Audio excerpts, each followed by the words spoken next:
It is my pleasure and privilege to be a keynote speaker at the very outset.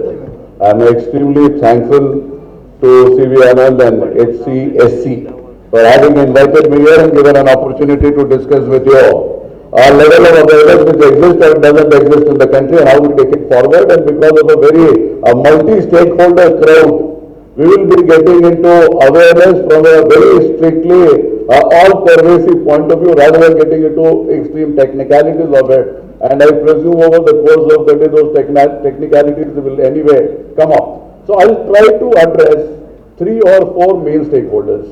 And those stakeholders are first the police, then the students, then basically the industry, and also a whole ecosystem which is still not reached the stage where it can deliver. Okay, so first and foremost, I should congratulate all the people who have been a part and who have been the sutradhars and the facilitators to create HCSC, which is an all-comprehensive multi-stakeholder security organization on a very informal public-private partnership, yet structured to deliver security in a very multifarious manner which does not exist in the country and might be otherwise the first place, and this should be a role model for all the places or all the cities. So the thought, the model, the framework, the execution, the stakeholders and the involvement. I think everything is new. We love to work in silos, whether it's the industry, the practitioner. I come from all the background. I've done policing, I've been in governance, I'm an entrepreneur, I'm a professional public speaker, I'm a tech writer, so variety of hats which I wear, and everywhere I find that everybody wants to control his own turf. Because that is the only way you can exist in this country, because your expertise is limited, and once you open yourself, then you will be open to criticism, you will be open to suggestions and comments, which generally, as a matter of our DNA, we don't appreciate. So we start with the Hyderabad Annual Cyber Security Knowledge Summit. So where are we? Now CV Anand has described as to where we are from 2 cases to I think 20-30 cases every single day. We are supposedly at digital crossroads. We need to take confident steps. So Hyderabad Police Commissioner has been talking about 40, 45, 50% of the criminal cases having some digital connect. The reality is that 98% of all our transactions are directly or indirectly digital. There is hardly any crime today which does not have a digital content. There is absolutely nothing. I was working for Karnataka Loka long many years back, and then they told me they don't have the call details in a case. Then I said, do you have the mobile phones? They said they don't have the mobile phones. If I were to have the mobile phones and if I didn't have the call details, I could have still connected the dots and we would have reached somewhere compared to hitting the roadblock. The other challenge is that cyber forensics, so that is one area. Open source intelligence, what we call as the OSINT, and there are a variety of other tools which are generally not used. There is forensics in everything today. Unfortunately, we are not ready to realize.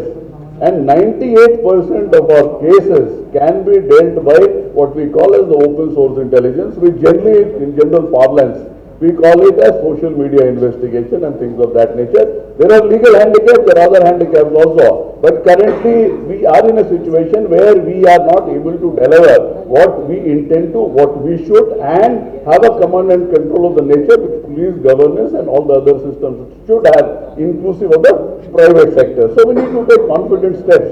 Now, what do we need to think today? We need to think today. We have to think different. Now, he has been my role model for quite some time now. So, think different, all of you have heard about it. There's the other thing, what we call as a distorted reality field. I think in the year 2014, when I started talking about blockchain and the future of money, and we also talked about artificial intelligence and variety of other things, I was generally supposed to be an insane guy. Correct. So that is from where we started, and today we are at the vortex of such a change that might be in next 2 months, 3 months, 4 months time. I think 90% of all our activities would be done by an intelligent bot. It will be done by a machine, a chat GPT propelled by GPT-4 can literally deliver most of the things which we have been falling back on professionals. So distorted reality field is something where you feel that something which will not happen. The world sees you as a person whose reality is distorted. But what has been happening in the last 10-20 years that the distorted reality field of Steve Jobs became the reality, and reality of the general people, it got completely distorted or it got completely wiped out. So people who are crazy enough to think that they can change the world are the ones who do. So this is the thought process, and today I think even that thought process does not work because we don't have a choice. I don't think whether it's the police or the judiciary or the private sector or anybody for that matter, I have absolutely no idea if they still feel they have a choice. I've been trying to propagate this message for last at least 20 to 23 years, and people always thought they have a choice. Till the time they have reached the stage that they might get wiped out. And there is a great thinker by name Yuval Noah Harari. Yuval Noah Harari says that governance, not only in the third world countries, even in the first world countries, might get finally restricted to drainage, sewage and things of that nature. And people whose data will really run the world. Correct. Today 4 or 5 companies literally run the world, so that is the reality of life, and even the law enforcement agencies have to go and fall on their feet to get the information data. And finally they comply to only one law in the world, and that is legislation, nowhere else. So are we in a digital mess? That is the question which I intend to ask. And how many of you feel completely secure in the digital world?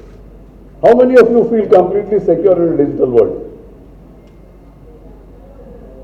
None of you. But 24/7 you are in the digital world and you don't feel secure. So on a scale of 1 to 10, what is your level of insecurity? So everybody is 10 out of 10. Correct. You don't know what you don't know. So might be it is 20 out of 10 or 30 out of 10 because you don't know what you don't know. So are we in a digital mess? I think everybody is confident about the fact that we are in a digital mess, and we are also confident about the fact, and we are convinced of the fact that we should not do anything but for lip service. Correct. So these two contradictions exist. So we are living a life which is an imperfectly perfect life. We are living a life which is an imperfectly perfect life.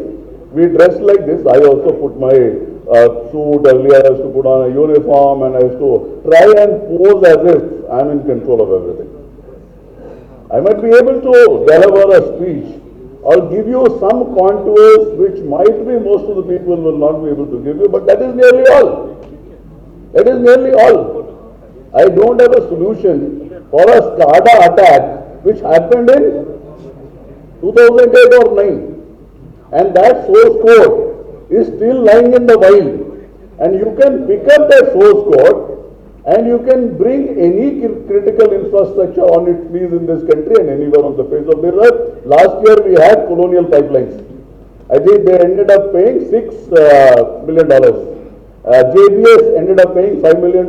There are any number of municipalities in the US who have been paying ransom on a regular basis out of their regular budgets. So this is where we are. So we are in a state of affairs where nobody knows what is sovereign, what is not sovereign, what is governance, what is not governance, what is private, what is public, where to be paid, not to pay. So this is the cyber world. Correct. Just to clarify, and it's all an awareness game. I'm not getting anything in detail. I don't intend to give a technology lecture. Do we understand our world or are we at the fringes? Do we understand our world? You don't understand your kid. You don't even know what app he is using. I think he is able to overawe you. And you are convinced of the fact that your kid is an Elon Musk and Steve Jobs combined into one. Where in reality, he is literally fooling you. Correct. So I don't know whether we understand or we don't understand. For myself, I feel I am the fringes of the digital world. If you are more confident, I think you are welcome to your own ideas. Until that time, you are struck by something which you will not know as to how to find a solution. So we move ahead. Have you faced cyber insecurity? How many of you have gone through a cyber incident? It might be anything. It might be you have shared your OTP with somebody, somebody has hacked your email. It can be a variety of things because I keep getting, even after I left the police, at least 8-10 complaints I get on a regular basis. So that is where I stand, and I am certainly in my present avatar, I will not be able to help them beyond a point because you have to go to the law enforcement agency. So how many of you have faced a cyber incident? And most of the audiences, I find nearly 8 to 9 of every 10 have faced cyber instances. So I don't expect that you to come out and tell me as to what has happened, but the general understanding and my perception of the whole thing after interacting to thousands of people across the country and beyond is around 80 to 90% of us have gone through that. My personal email ID is a hacked ID, Sahay65@gmail.com. Correct. In the year 2009 or 2010. So I had Sanjay Sahay65 at Hotmail or something. Somebody created Sahay65 only to trouble me. Correct. I did not report to the police while being in the police. Correct. So there was a question. There is, what is your favorite dish? Correct. And every day I has to give some reply or the other. And I was not reaching anywhere. And I was very scared that this fellow will do a nature of a damage which I can't imagine. And while being in the police, it's not only that the damage is done to you, it is a matter of shame. While being the police, somebody creates an email ID in your name and transacts in a manner which even as a police officer and beyond which you will not like to do. So I tried and tried. I think if I remember correctly, it was on the 22nd day, I got the right dish. And I got this email account. I changed the password, and till today that is my email account. So that is the cyber world. So have you felt cyber insecurity? I have felt any number of times, both as a professional, as an individual, as a parent, literally in any avatar which I am in. So I have felt it on a day-to-day basis. I think we were hacked in 2015 by the Pakistani hackers, our website. And within the credit was not that we got hacked. The credit was we were able to put up that website within 4 hours, at least at the skeletal level. So the moral of the story is that resilience is the name of the game. You will be hit. There is absolutely no way out that you will not be hit. You can take it as an endemic or you can take it as a pandemic. The only difference is whether you know or you don't know. Okay, I've been delivering lectures on cyber security for the last 14-15 years. And at that point in time, which was the most popular password? In 2008-9, which was the most popular password? Password was the most popular password, followed by 1, 2, 3, 4, 5, 6, 7, and today also, password is the most popular password. And you will have police stations where you have passwords on the notice board. You have private sector guys who have shared their password, who fill the credit card numbers, who literally do everything. It is a mindset issue, it is an attitude issue. You don't find anything wrong in sharing something digital. But if somebody has your lipstick, you will not share. No way. You will kill that other lady, but you will not share. See, the mindset is such, when you take something casually, it comes and bites you. So how much of cyber insecurity you have felt? Absolutely no idea. But I have feeling it day in and day out. And lots of times we don't know what has happened, in which way it has happened. My son, he was working for Google, and I think he twice paid something in Switzerland. And that 300 Swiss francs, it never came back. So it is also a watering hole. Because you don't know how those mechanisms work. Take for example, if there is a cyber attack on a critical infrastructure, you don't know what to do. In case there is a physical attack on an electric power station, thermal station, hydroelectric station, the engineers will go there and set it right in no time. And they will tell you within 7 days it will be set right. But when it was the Natanz uranium enrichment facility, they realized that something wrong has happened only after 1 year. We will not get into the details of it because we don't have that nature of time. But we will give you a proper idea as to where we stand and what is the level of awareness, what we know and what we don't know. And most important in the cyber world is to know what you don't know. Correct. And as police officers, we generally pose that we know. So I think it is high time that we get rid of that and be more on a democratic level as far as understanding the knowledge of this particular component is, because we are not experts and there are experts to help you. But if you don't know that whether this CDR software or that CDR software is useful, or there is something called an IntelliWorker which ingests satellite data with your log, with data log with your voice, then I think you are landing into some problem somewhere. This is very simple. All the police fellows have done forensic science. You understand a murder case, you understand a rape case, you understand an accident case. But here you don't understand the forensics of the case. You don't understand that sword, you don't understand that dagger, you don't understand that rod, you don't understand. So that is where the challenge is. If somebody tells you, what is the FTP protocol, then you say it's not my job. But when you get a forensic science report on a murder, then you come up with 5 questions. I'm just trying to give you a fair idea as to where we are with regards to the understanding of cyber related issues, and there is absolutely nothing cyber in this world. We live in a cyber physical world. This is only one world, this is the real world, this is the practical world, there is absolutely no other world. If your money gets wiped out from your account, whether it is cyber, virtual, digital, real, financial, physical, what is it? Money goes, simple, very simple, that is it. Correct. I create a fake document of your land refund. Correct. And gain control, what is it? So you take a call. I for one am convinced of the fact that there is nothing called cyber. You don't say this is an electric room. We have been using electricity for I think centuries by now, if I know correctly, when electricity was invented. So don't say an electric room or an electronic room. It's only with cyber, and cyber, all those things came into existence. Is the magnitude of cyber crime real or is it a hype? Any thoughts? Huh? It's real. So all of you are convinced of the fact that the cyber crime is real. It impacts real people. It can drive you to commit suicide. It can drive you to insanity. It can drive you to literally anything and everything which the physical world cannot drive you. Physical world cannot drive you. Because physical world has the incapability of crossing the physical space and also the incapability of frequency. I can write you one abusive letter to you. I cannot put 1,000 posts which abuses you, which is in the public domain. It is 24/7 and it is there for eternity. So that is the damage which it can do. Can we fathom out the challenge? You can. You can only fathom out that it is bottomless. The barrel is bottomless, that is all you can fathom out. Beyond that you can't fathom out, because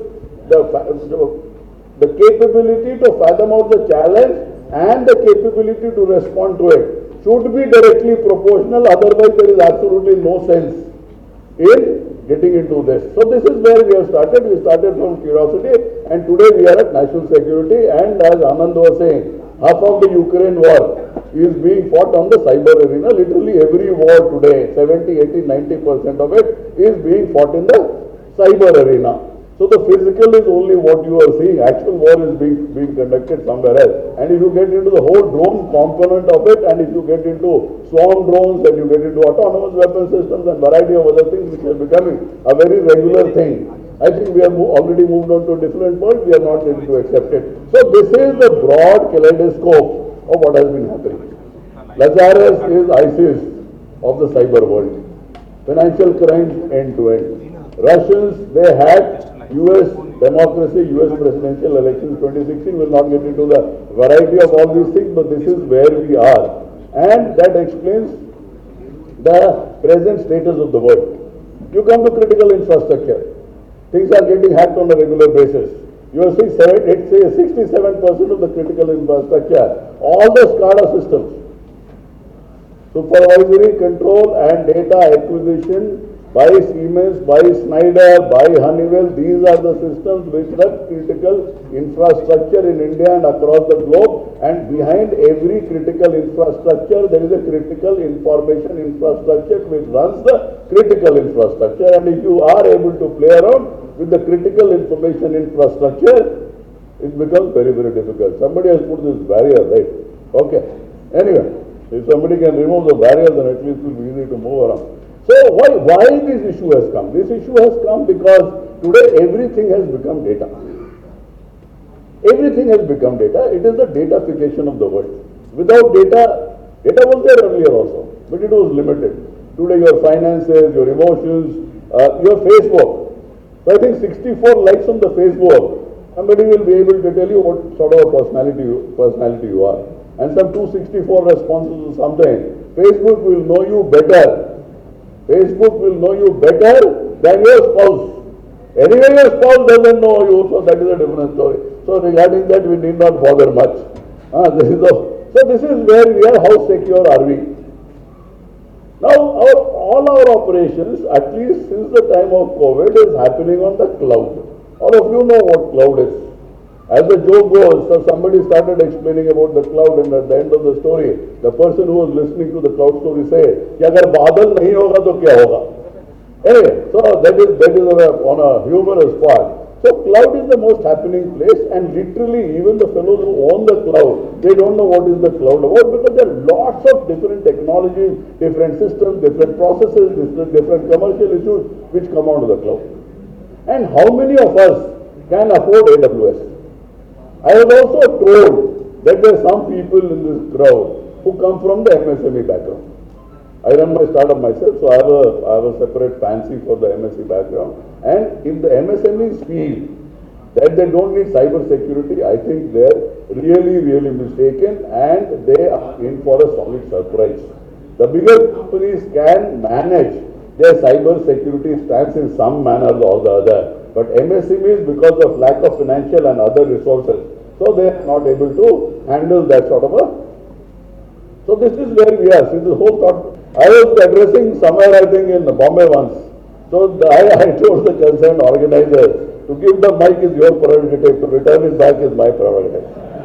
Correct. And after that, once you give me the stage, the understanding is that my connect is with the audience and not with the organizers and the hosts. So I am very crystal clear about it. As long as I am able to impart something to you, I have spent nearly 3/4 of my night preparing this. And this will be given for free to all the participants. So from there we come to the dark net. That is a very unknown territory.